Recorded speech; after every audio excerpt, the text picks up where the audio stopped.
हम सरता दास नहा एकटा जे छै से एखन मोन भेल गौरी गीत गबैके स्वरचित अछि तऽ गाबि रहल छी, अहाँ सब सुनू, ठीक ने? तऽ सुनै जाइ गौरी पूजू हे सुहागिन सिंदूर आनी के, पुतली पटोर पहिर के ना।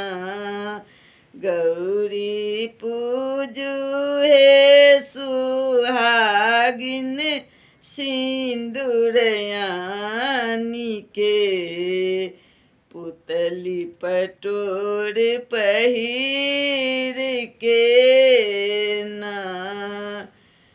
जल फूल दियौ चढ़ाई, गौरी माई के लियौ मनाई।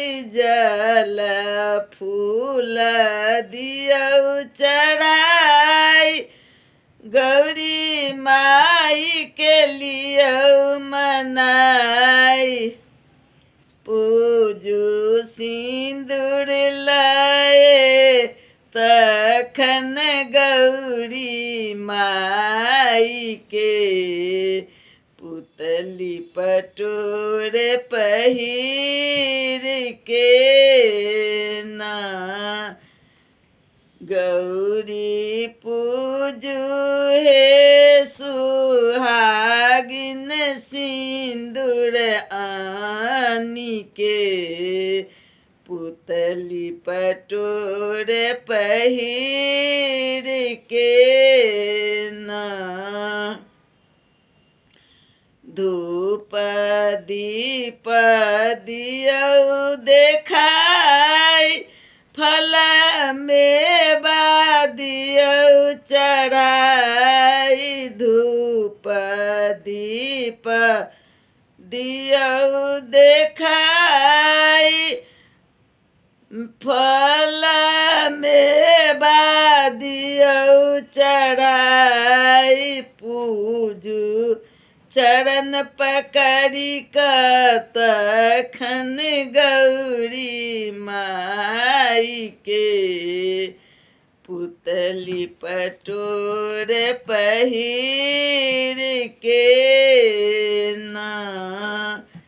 गौरी पूजू हे सुहागिन सिंदूर आनी के, पुतली पटोर पहिर के ना।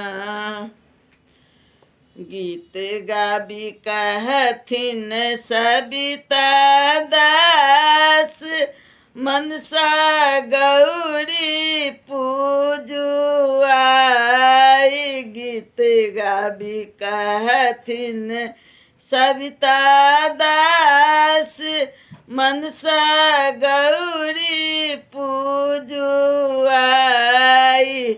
पूजू गौरी के सिंदूर सीथ में लगाई के, पुतली पटोर पहिर के ना। गौरी पूजू हे सुहागिन सिंदूर आनी के, पुतली पटोर पहिर के ना। मांगू गौरी सबरदान, सब दिन भरल रहे मांग। मांगू गौरी सबरदान, सब दिन भरल रहे मांग। कर जोड़ी करू अब प्रणाम गौरी माई के, पुतली पटोर पहिर के ना।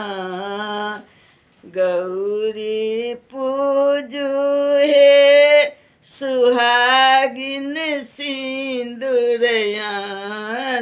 के पुतली पटोर पहिर के ना।